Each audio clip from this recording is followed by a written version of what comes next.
hopped across that restaurant table like a Mexican princess on fire. Only my OG Bad Girls Club fans gonna catch that reference. First things first, I don't care what nobody say. At this point, it's even borderline bullying when it comes down to the Biggie situation. Because why is every single cast member speaking on her? OGs and newbies. Like, why is it bothering you that bad? Natalie, I'm starting to believe you don't have as much power as you say you do. Because if she get on your nerves that bad, send her to the fucking house. Like, Biggie can't even wake up and eat breakfast good without somebody being like, come here, come here. I think you should stand up for yourself. You need to stand up for yourself, stand up for yourself. I think she gets it. She heard it. She processed it. She decided in her own brain, I'm not going to follow their directions. I'm going to do what I want to do. So let's stop talking about it because it's exhausting. Then when they went down to the fake brunch with nothing but Terramana shots and hookah tips, was I the only one that was super duper puzzled when Abar said that Biggie was jealous of her? Like, what does she have to be jealous of, babes? Your life is not hitting like that. You are not wealthy. You're not the richest. You're not #1 on the Billboard charts. You claim your music popping off like that. You and Biggie are sitting on the same show. Y'all on the same level at this point. And we can't get into the looks. Both of y'all have beautiful faces, but the same body type. Pre-surgery, babes. So let's not and say that we did. Like, I'm not gonna lie, I did kind of understand where Abar was coming from when she said that Biggie slick jealous of her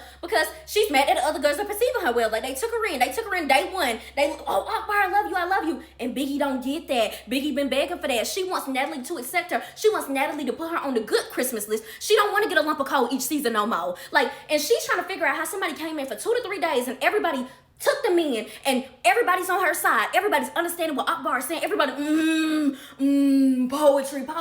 But Biggie been here 2 to 3 seasons and been begging for her respect, been begging for people to see her point of view, where she coming from, and the girls just won't give it to her. And I don't know how many seasons we gotta tell her, these people ain't your friends. They never gonna see it for you. You're not in their type of their view of what a baddie is. So they never gonna see it for you, Biggie. Like, do you get your money, progress, get off of baddies because you don't need to be on here forever, and just let it be that, because I'm sick of this. Then it's Natalie Kristen Chin in the back talking about some, yeah, when it comes to Stewie, I don't like that Biggie hit Stewie on her birthday. Like, that wasn't nice. Y'all ain't never nice to her, so why does she gotta be nice to any of y'all? Stewie stepped to her, she served Stewie up on her birthday. That's it. And is it just me, or did Stewie rewrite history? She making it seem like Biggie started arguing with her first, like she was just standing over there with her mouth zipped and closed, baby, sewn the up like she on Coraline. She was acting like she was standing over there minding her business, and Biggie just walked up and charged her and said, bitch, it's your birthday. I would have pounded your head in. That's not how it went. Don't rewrite the story, Miss Mamas. Like, you literally inserted yourself out of nowhere. I don't know if you had too many of them Terramana shots and them Ruffles cheddar chips, but you wanted your one with Biggie, and Biggie gave it to you.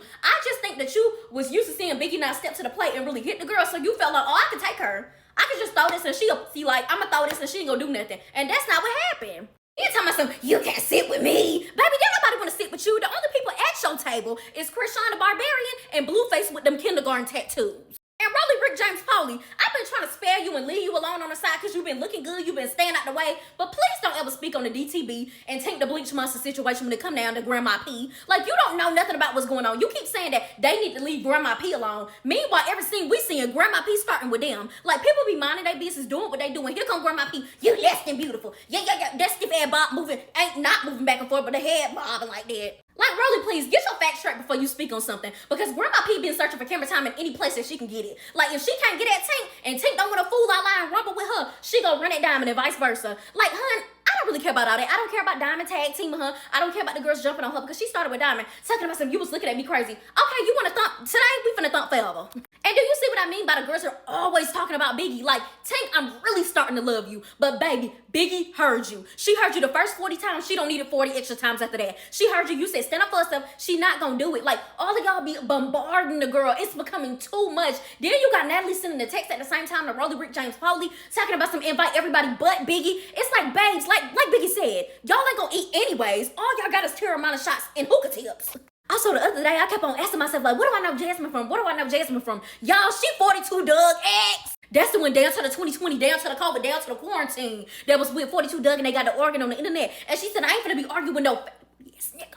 I ain't finna be arguing with no nigga that's sicker than me. Like, Jazz, I can't even respect you after that, baby. I can't even take you serious because what was you doing rumbling down to the sheets with 42 Doug? His Debbie cakes was slapping more than yours. Now, when it comes to the Lord Farquaad and Summer situation, I don't care what nobody say. I believe Summer when she said that Lord Farquaad be crying and complaining all day. Like, Lord Farquaad looked like she sit in the corner and be like, it's cold, it's hot, I'm hungry, I'm sleepy, I'm ready to go home. Like, girl, how you gonna call Scotty out for being bored and you're boring? Like, that's the only thing about it, because she was absolutely correct about Scotty. But it's like, you are the wrong messenger, baby. Do not throw stones from the glass house. Then talking about some, oh, Summer's just bored. Like, when Summer's bored, she just starts picking on anybody. She don't got no real issue with me. Yes, that's very true. I understand that. Because if I and I was broke and I was coming from nothing and I'm trying to make sure I get a Baddies chain and come on next season and be a permanent member. I'm gonna start with anybody as well when I'm bored. But the only thing about it is, Lord Farquaad, you need to thank Summer, because if she didn't start with you that day, you wouldn't have got no camera time this week. Like, also, Miss Wide Neck Ivory, this is not Now That's TV. Like, you need to understand the politics and the rules of Zeus.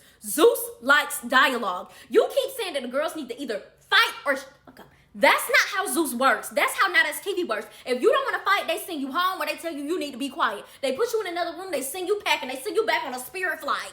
Like, babes, over here on Zeus, they want the girls to argue for 2 to 3 minutes. Make it make sense, even though it never does. They want you to go at it. They want you to have some reads, some funny moments, and then they want you to have a fake little 2-second tussle, and then the big Samoan guy's gonna break up the fight. Also, the puppet master activity that you showed down to the Now That's TV is not gonna work over here at Zeus. Like, you literally pumped Lord Farquaad up, and then when she went to go fight, you tried to make it seem like, oh, the girls is getting on my nerves. Why are y'all fighting? Why are y'all fighting? Why are y'all arguing? Y'all getting on my nerves. Y'all boring. You literally put the battery in Lord Farquaad's back. You hyped Summer up, pulled Summer back while Dolly and her was fighting, then let them two go, and then afterwards was like, man, y'all doing too much. Girl, what? I ain't gonna lie though, I did holler when you snatched Summer up like a napkin. And I love DTB down, but I would take the bleach monster when it come down to the meatball situation. Because do not ask me about nobody that you don't see.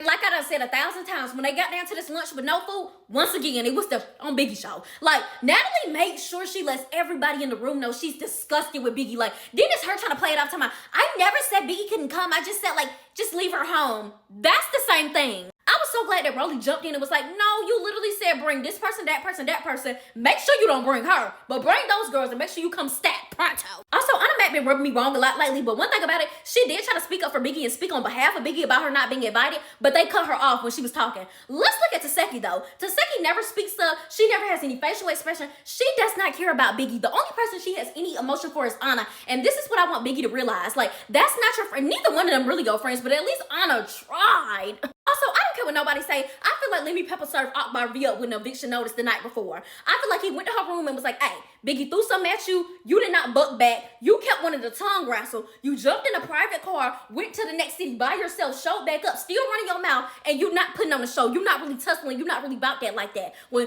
I brought you on and you signed a contract, you said you was going to give us a show. You're not giving it to us. If you don't produce something in the next 24 hours, you're out. I feel like she looked around the room at that lunch and was like, Biggie not here. I can't start with her. You know what? The next easiest target, DTB. She started trying to get an argument. I don't like you. I don't like you. Blah, blah, blah, blah. You got mad. You gave me a compliment. You got mad because I answered the compliment the way I wanted to. And I was so happy and I was so grateful for Anna Mac stepping in. Well, Anna Mac said, you act like you better than everybody. Like, why do you be acting like you better than us? You act like you on a higher tier than us. Like, babes, we're all at the same place.